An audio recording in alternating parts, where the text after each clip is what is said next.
Moi, une chose qui me frappe, qu'il faut absolument dire, c'est qu'il y a deux groupes linguistiques qui ne sont nullement responsables, en tant que groupe, nullement responsables de l'anglicisation de Montréal. Ce sont les Anglo-Montréalais et les allophones. Ça, c'est les deux groupes qui ne sont pas responsables. Parce que les Anglais, c'est des Anglais. C'est-à-dire qu'ils vont parler anglais partout où c'est possible de parler anglais. C'est normal, c'est des Anglais. Et puis, lorsqu'on leur envoie des signaux disant, écoutez, c'est jusque-là et pas plus loin, il y en a qui, sur la frontière, rejoignent, mais généralement parlant, c'est ce qu'ils font.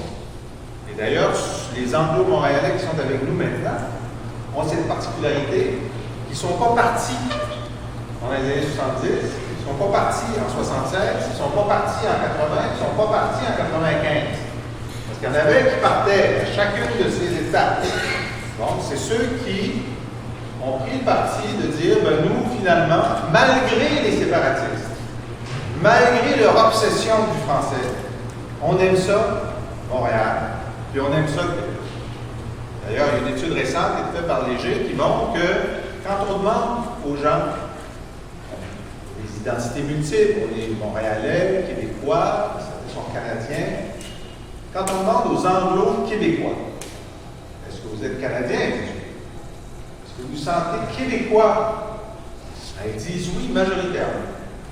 Alors qu'en Ontario, quand on leur demande êtes-vous Ontarien, une grande partie dit non. Il y a un écart important de québécitude chez nos Anglo-Québécois. D'ailleurs, ils détestent les Torontois plus que nous. Vraiment, si vous voulez avoir un terrain d'entente où ils sont bien loin en avant de nous autres, ils en savent bien plus que nous autres pour dire du mal de quelqu'un, c'est les Torontois. Eux considèrent que la vraie ville, l'État de New York, c'est Montréal. Ensuite, le deuxième groupe qui n'est pas responsable, c'est les allophones et les immigrants actuels et les enfants d'immigrants. Parce que quand ils sont allés à l'ambassade du Canada ou à la délégation du Québec, ils disent, nous, on voudrait venir. Quelles sont les règles? Puis là, on leur a donné des règles. Ils ont dit, c'est correct. Et si on avait donné d'autres règles, 97% auraient dit, c'est correct. Et si on avait donné des règles un peu plus dures, 88% auraient dit c'est correct. C'est au point d'entrée. Qui fait les règles? C'est nous. C'est nous, c'est la majorité. Et on n'a pas fait les bonnes règles. J'y ai pris à plusieurs reprises.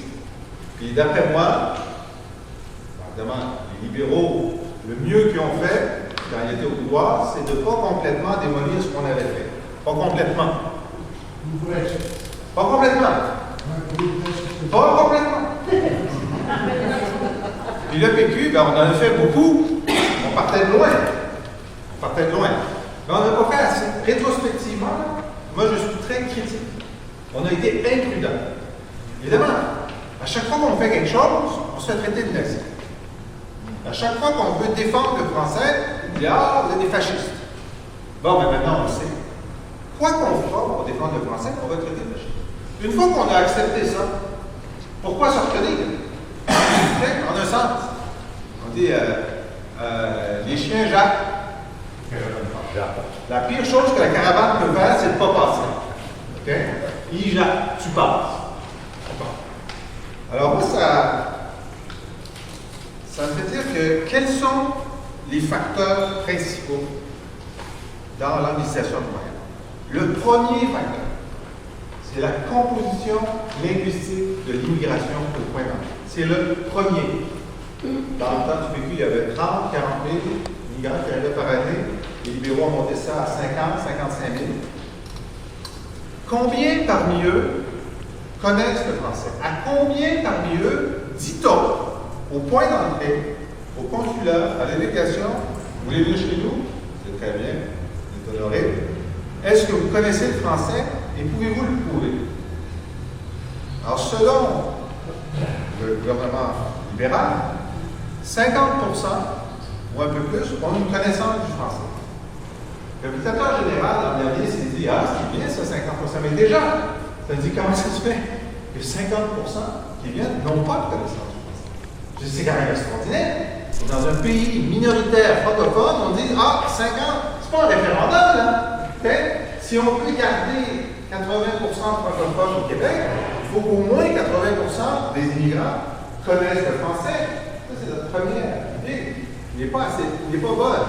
Elle n'est pas pourtant parce qu'elle ne va pas assez loin. Mais donc, juste de dire, vous êtes en train de dire qu'officiellement, 50% de 55 000 personnes par année arrivent au Québec sans avoir de connaissance du français, mais c'est scandaleux. Arrêtez immédiatement. Les chiffres nous disent qu'à Montréal, d'ici une douzaine d'années, les gens qui parlent le français à la maison, dont le français est la langue principale, vont être en minorité. Ah, mais c'est grave, ça, qu'ils soient en minorité. Et là, on dit, c'est pas grave parce que c'est la principale minorité. Les Anglais n'entendent pas, même s'ils sont stables, ils baissent un petit peu.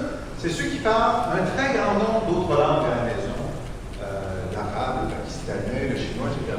Ils sont très séquencés. Donc, ça n'a pas d'importance. Moi, je dis un instant.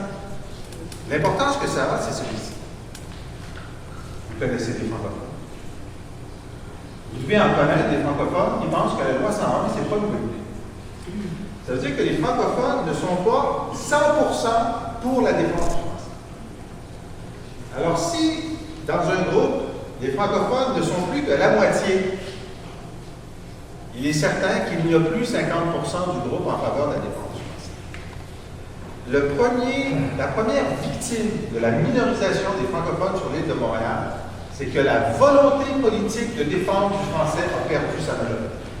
Ça, c'est la première chose. Une fois que tu as perdu la volonté politique de défendre le français, tu ne peux plus le défendre. Et là, tu es sur la pente savonneuse vers le bilinguisme.